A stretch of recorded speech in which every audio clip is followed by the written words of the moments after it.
Vamos lá, pessoal, seguindo aqui nos conceitos, sentidos, classificações e elementos das constituições. Na primeira parte a gente viu alguns conceitos que também são chamados de sentidos, né, como nós vimos, e também parte das classificações. A outra parte nós vamos ver agora das classificações, sem contar a situação dos elementos das constituições, temas todos eles dentro da teoria da Constituição, ok? Vamos lá então, ó. Seguindo aqui nas classificações, nós temos, prestem atenção, quanto ao conteúdo ideológico e quanto à ideologia. Não pode trocar as bolas não, hein, moçada? A Constituição pode ser liberal ou negativa, assim como social ou dirigente, tanto faz uma coisa ou outra. Reparem que a Constituição liberal ou negativa é aquela que diz pouco, e aquela Constituição social ou dirigente é aquela que tenta conduzir o legislador falando bastante. A nossa fala pouco ou fala bastante? Sem dúvida, a nossa fala bastante, logo, ela teria a classificação de social ou dirigente em relação ao conteúdo ideológico. Reparem, os senhores, que isso aqui muito se assemelha àquilo que a gente fala em Constituição quanto à extensão, no sentido de analítica, que é aquela extensa, e a Constituição sintética, que é também chamada de negativa. Se vocês repararem aqui, ó, uma das ideias é também chamar a liberal de negativa. Qual um exemplo de Constituição liberal ou negativa? A dos Estados Unidos. E a Constituição social ou dirigente, a brasileira. Não por acaso, vou voltar aqui, ó, a gente vai ter Constituição analítica ou dirigente e sintética ou negativa. Ou seja, tanto em relação à extensão quanto ao conteúdo ideológico, nós vamos ter a mesma coisa aí passando, tá bom? E eu sigo. Quanto à ideologia, ela pode ser ortodoxa ou eclética. O que quer dizer isso de ortodoxa ou eclética? Na verdade, a Constituição ortodoxa é aquela que é formada com base em uma só ideologia, uma só força de poder. Exemplo, Constituição comunista da China, né? A nossa Constituição não, ela é feita do influxo de vários setores de poder e aí todos eles fizeram assim a sua participação. Com isso a gente chegou ao resultado da nossa Constituição, que é na verdade uma colcha de retalhos tentando acomodar os interesses diversos ali. A nossa Constituição, sem dúvida, em relação à ideologia é eclética, ok? Reparem bem, nas outras classificações, eu listei 3 delas que eram muito importantes. Falei quanto ao modo de elaboração, a Constituição dogmática, quanto à origem, quanto à possibilidade de modificação. Falei, essas 3 são as mais importantes e vai ter uma no próximo bloco. Qual é a outra que cai muito, mas muito em provas de concurso? Essa aqui, ó. A Constituição, quanto à correspondência com a realidade, a classificação trazida pelo professor Karl Lowenstein. Até o nome é diferente, ó. Escrever aqui, ó. Karl Lowenstein. Opa. Essa classificação cai muito nas provas de concurso. E eu te digo com tranquilidade, nas provas das mais variadas possíveis. Inclusive, essa classificação caiu na minha prova oral de promotor no DF. Note que pode cair nos concursos lá da frente, e concurso para analista, para técnico, qualquer grau de dificuldade. Até porque a situação referente às classificações é um tema doutrinário que não varia em função da complexidade da prova, tá bom? Então presta atenção. A classificação trazida pelo professor Karl Lowenstein gira em torno da correspondência com a realidade, também chamada de classificação ontológica. Vejam bem, o professor Karl Lowenstein é como se ele fizesse uns degraus, né? Assim, de uma escada, em relação à correspondência. Quanto mais alto, mais a Constituição está em compasso com aquilo que existe na sociedade. O modelo ideal de Constituição, segundo o professor Karl Lowenstein, seriam as Constituições normativas.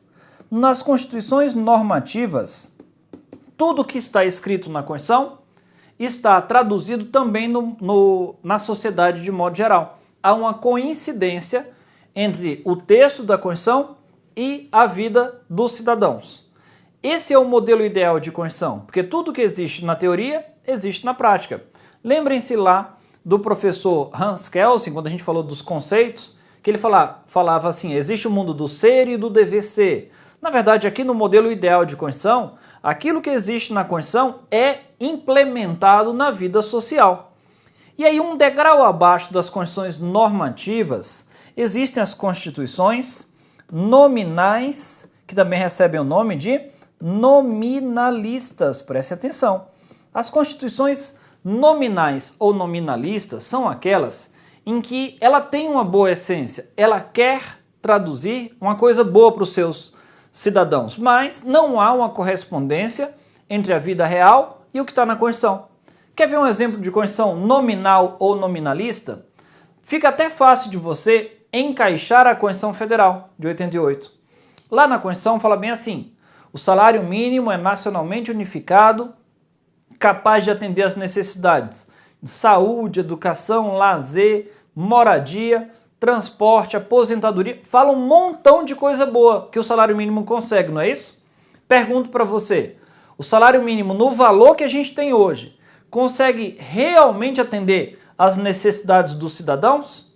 O cara que ganha um salário mínimo, será que ele consegue oferecer para sua família saúde, moradia, de forma digna, né? Alimentação, previdência social? Será que dá para ele se preocupar com tudo isso?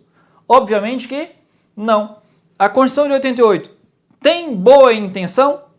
Sem dúvida, é um bom texto constitucional, elogiado Brasil afora aí por muitos doutrinadores internacionais. Mas aquilo que está na Constituição não é repercutido como deveria lá dentro do contexto social. Vê bem o que é oferecido pela Constituição em relação à saúde e educação. E aí eu te pergunto, na vida real existe creche para escola para todo mundo? Escola de maneira adequada, educação? A educação básica e gratuita é sim oferecida a todos, como deveria? Não. Então a Constituição do Brasil é normativa? Negativo. Nós temos aqui no Brasil uma Constituição nominal ou nominalista. Atenção, o professor Pedro Lenz, em uma das edições de seu livro, grande livro, né? Excelente livro, chegou a dizer que a Constituição do Brasil era normativa, depois ele voltou um pouco atrás, dizendo que ela pretendia ser normativa. Note que, ao menos no meu entender, todas as constituições pretendem ser normativas, porque normativa é o modelo ideal de Constituição, mas a nossa é nominal ou nominalista, tudo bem? Tá bom. E tem lá no último degrau, aquela pior de todas, que seria a Constituição semântica. Nas constituições semânticas, o que acontece é que o que está na Constituição é totalmente dissociado da vida social. Aquilo que está na Constituição não repercute na sociedade e não é para repercutir. Ela é só uma forma de legitimar o detentor do poder. Não é por outra razão que um grande mestre constitucionalista português chamado professor Canotilho, muito importante aí dentro da teoria da Constituição, o professor Canotilho, que é português, ele chama a Constituição semântica de Constituição de fachada, ou seja, ela é fruto de algo que só quer legitimar aquela pessoa que deu um golpe e quer ficar no poder, ok? Então, aqui a escala crescente, reparem bem, de correspondência com a realidade. A que menos corresponde à realidade é a Constituição semântica.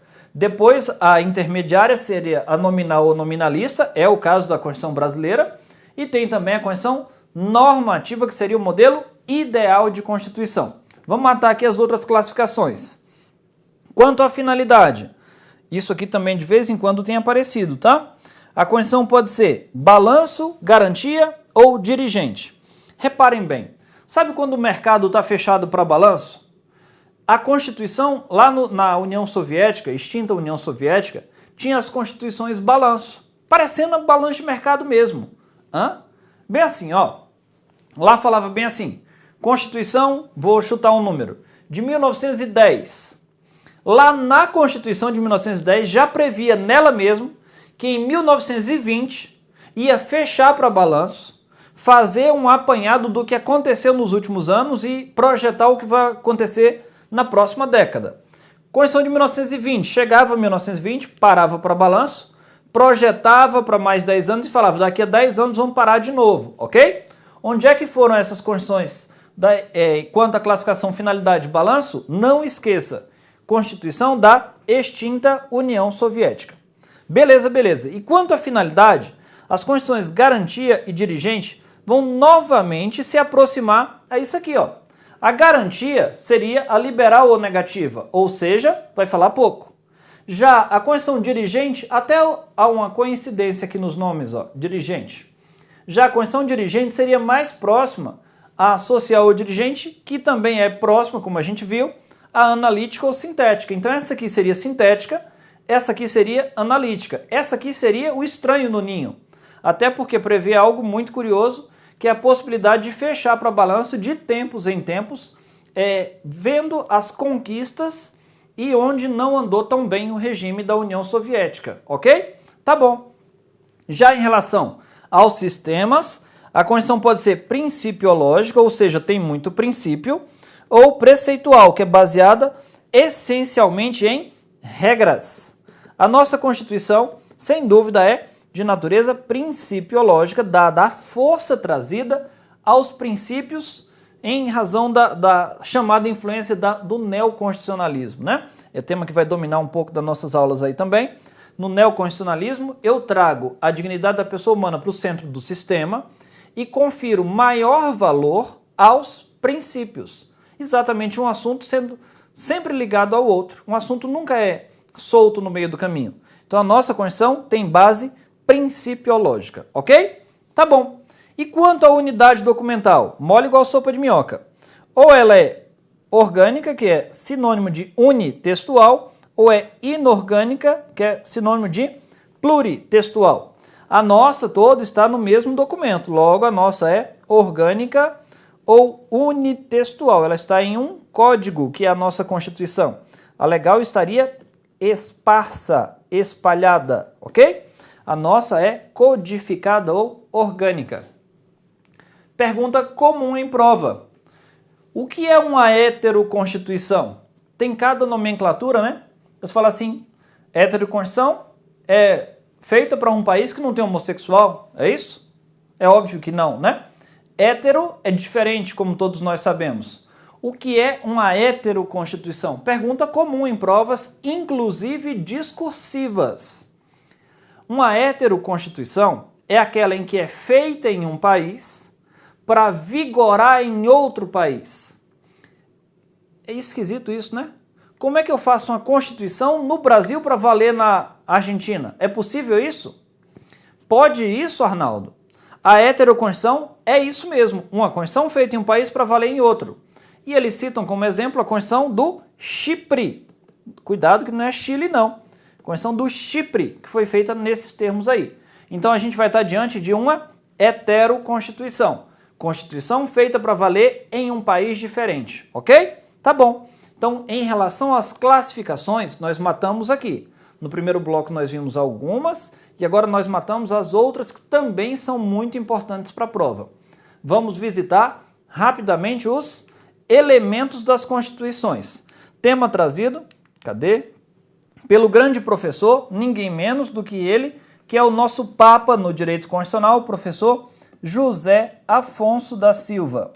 É o professor José Afonso, por exemplo, que também domina as classificações quando a gente fala em eficácia e aplicabilidade das normas constitucionais. O professor José Afonso, ele traz um tema que é muito simples, de verdade mesmo. Os elementos das constituições é um tema simples, mas você não pode vacilar, porque perder ponto aqui, você vai se estrepar e depois vai acabar se arrebentando quando, no resultado final, você ficar por 1, por 2 pontos.